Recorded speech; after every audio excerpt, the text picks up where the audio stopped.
za mu yi dubi ne a game da lokutan Hausa.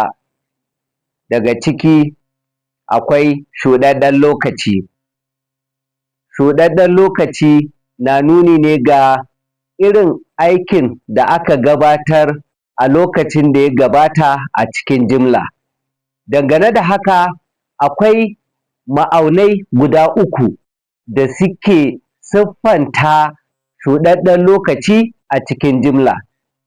Akwai zagin aikatau mai zuwa ɗauke da karin sautin sama, sannan akwai manunin lokaci da kuma aikatau.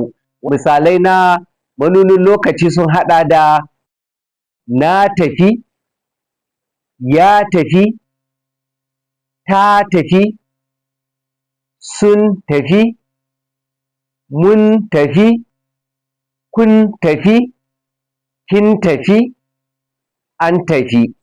Aikin kuma a nan shi ne tafi, tafi, tafi, dukansu aikatau ne.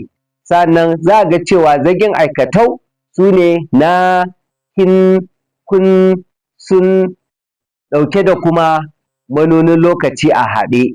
A nan zan dakata, tare da fatar za mu haɗu a darasi na gaba, da fatar za a yi liking, za a yi sharing, kuma za a yi subscribing. Na gode, a huta lafiya.